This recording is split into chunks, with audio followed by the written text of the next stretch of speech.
what's up, everybody? Welcome back to my channel. This is Tamisha, Mrs. Coda, bringing you another video. All right, so we've been doing a lot of comparison videos for this month, so I'm going to just keep it going. So today I'm going to be talking about the difference between standardized versus non-standardized test. Okay, you're going to get questions on NBCOT exam, and you really need to understand what is the difference whenever you see that word standardized versus the word non-standardized. It can say non-standardized assessment or non-standardized test. You need to understand the difference between the two because there is a difference. It's quite a big difference, really, especially when it comes to insurance companies. This can be a make or break situation if your services get paid. So with standardized here, I already have it written out for you guys to make it easy. Feel free if you want to copy this down. Standardized. Whenever you see the term standardized, you have to know that it must be structured, measurable, valid, and it has to have a standard score. Okay? So for example, if you are doing a test, okay, you provide the written or you verbalize the instructions to the patient. Maybe there might be written information that the person's supposed to read, but usually when you have these tests, you are explaining to them and you're following the instructions to a T. You do not deviate from the provided instructions. And usually as a clinician, you're running a test, you learn how to do these tests. When you're a coda, you learn how to provide the assessment, and then the OTR will be the person to really kind of score it. So codas can assist when it comes to test.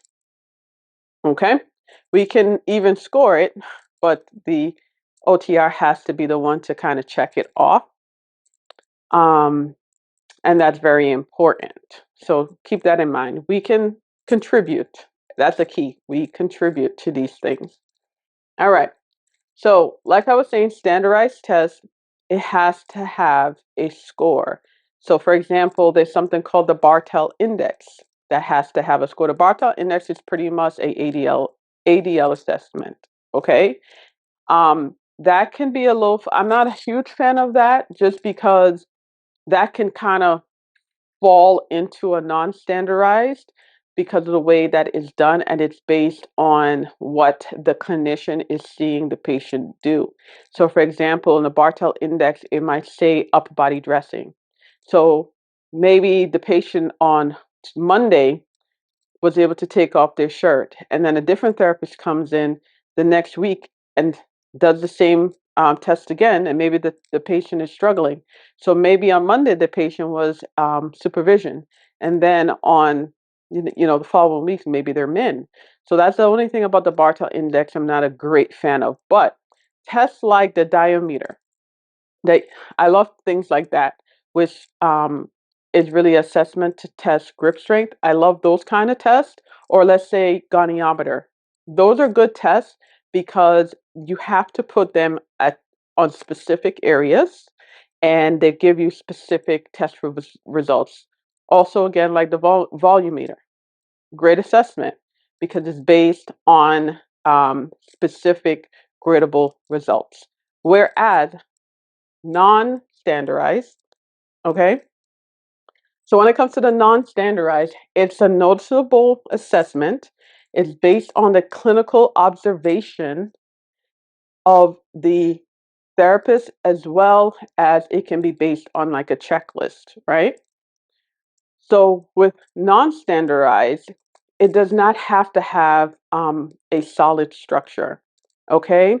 When you think of your intervention and you think of your therapy, you are actually constantly doing a non-standardized assessment. Every time you are seeing how somebody is doing with a level of assistance, that is actually assessment you're constantly making. So it's really a clinical observation is what's called a non-standardized test or assessment.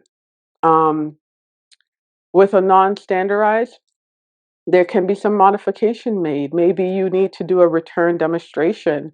Maybe you need to show the patient again, um, what they should be doing and see how they perform it after you do it. And then you document. Maybe this patient required um, 2 or 3 um, times to get A, B, and C down correctly.